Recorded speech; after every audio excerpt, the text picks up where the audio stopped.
Having a bad night of sleep can throw off your whole next day. And unfortunately, this is a problem that's all too common for many Americans. In fact, the Sleep Foundation says that 2/3 of Americans will struggle with at least occasional insomnia. In this video, we're covering 6 tips and tricks to help you improve your sleep. And stick around, I have a free resource for you to help improve your sleep that I share toward the end of the video. Let's get started. One of the first tips that I have is to actually get good information about sleep. Many people have inaccurate information and thoughts about sleep in their mind that actually make their sleep worse. As a therapist, I've done additional training for working with people who struggle with their sleep. And for that treatment, one of the first steps that we do is actually talk about sleep and make sure that the person has a good understanding of various things about sleep and has accurate information in their mind. So let's start with a bit of education about sleep, and then we'll move on to some of the other tips and tricks. Before we get to that information, let me quickly introduce myself. My name is Keegan. I have a master's degree in counseling, and I'm a licensed professional clinical counselor. I make videos like this to help you better understand various concepts in the world of counseling, psychology, and mental health. Keep in mind that engaging with this channel does not constitute a therapist-client relationship. This content is intended for education and entertainment purposes. This content does not substitute or replace professional mental health care. If you have concerns about your sleep, make sure you talk to a healthcare professional. Okay, back to the information about sleep. One of the first things is to know what we're aiming for. Generally, adults will need 7 to 9 hours of sleep per night. It's pretty uncommon for people to need less than that or more than that to be at their best. There are people who fall into that category, they're just a smaller percentage of people. So when you're trying to improve your sleep, make sure that you're allowing enough time to try to get to that 7 to 9 hours of sleep. If you're getting that much sleep and you're still finding that you're pretty sleepy throughout the day, this may be a sign that you're not getting the best quality of sleep. Luckily, some of the other tips and tricks will help with that also. Something else to keep in mind is that when it comes to sleep problems, it's not bad to check with your medical doctor as well. There can be medical conditions like sleep apnea that can affect the quality of our sleep and that can cause serious health problems. The second bit of information is that it's often helpful for people to realize that everyone will struggle with their sleep sometimes. This can be hard for people to hear when they struggle with their sleep often. However, it's also good to realize that even the best sleepers are going to have bad nights of sleep sometimes. Even though a bad night of sleep sucks and it can make the next day tough, they are something we can get through. Not only that, but they're also unavoidable. The best you can, when you have a bad night of sleep, try not to let it cause you too much frustration, anxiety, or other negative feelings. Often, these negative emotions can end up causing worse sleep later in the day. So to help avoid another bad night of sleep and this becoming a cycle, remind yourself that everyone has bad nights of sleep. You've had other bad nights of sleep before and you've gotten through them. And so even though you might be tired today, you can get through the day and will be able to sleep later tonight. The third thing to cover is that our sleep is influenced by our circadian rhythm, which is the internal clock that helps with many functions of our body. It's also important to remember that what we do in the morning, afternoon, and evening can all influence our circadian rhythm. And as a result, it can impact our sleep. We'll cover more about this as we go through the video and in the free resource I mentioned. So that's a little bit of sleep education.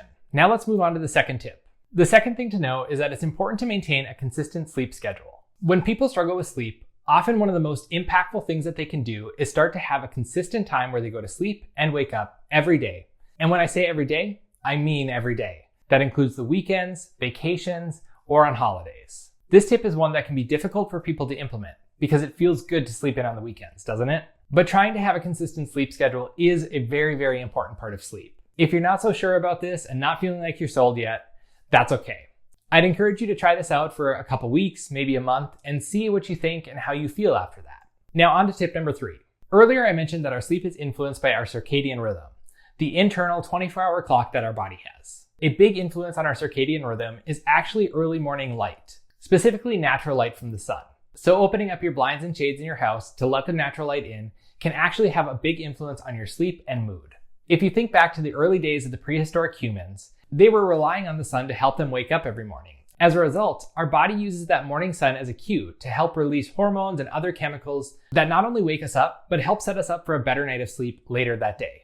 Nowadays, waking up with the sun is a luxury not many of us have. There are various factors that influence what time we need to get up, like our job. And we can't go into work late because the sun wasn't up yet. Most employers aren't going to let that fly. There are also other things that influence this, such as the seasons. For example, I live in Minnesota, and during the winter months, there are very few hours of the day where we actually have any sunlight. And it's not uncommon for me to go to work in the dark and come back home in the dark. All of that to say, we don't always have access to sunlight in the morning when we wake up. And so we have to do our best to work with what we have. This might involve getting sunlight during the times that we can and as soon as we can in the morning if possible. Many people also find that getting a specific type of light that mimics sunlight can be helpful. These artificial sun lamps are something that many people with seasonal affective disorder will use. Many sleep professionals are going to recommend a lamp that is 10,000 lux or more and that is UV filtered. If you're interested in a lamp like this, take a look at some of the reviews online to see what might work best for you, or talk to your healthcare professional for their advice.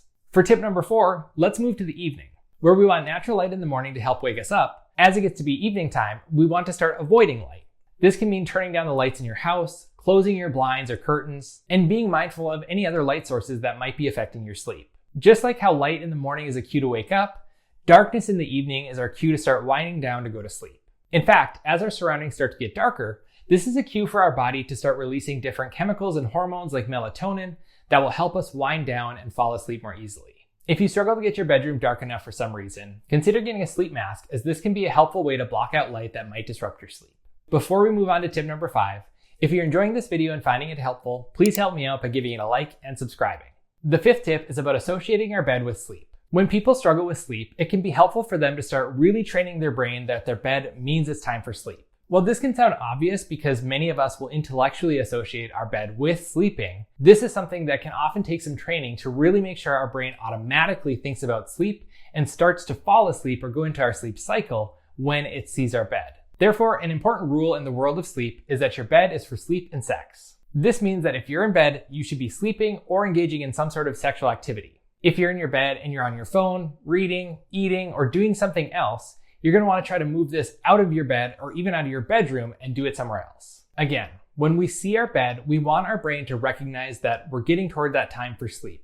And when we lay down in it, we want this to be the cue to our brain to start the process of falling asleep so that we have a good night of quality rest. Let's move on to tip number 6, which is about physical activity and exercise. I think it's safe to say that most people are aware that exercise is a good, healthy habit. But I'm not as confident that people are aware that exercise is a good habit that can positively impact our sleep. In general, any exercise at any point in the day is most likely going to have a positive impact on your sleep later that night. We each have to experiment with this a little bit to see what kind of exercise we enjoy most and at what times of the day it can have the best impact for us or work best in our schedules. But no matter what that looks like, our sleep will probably benefit from it.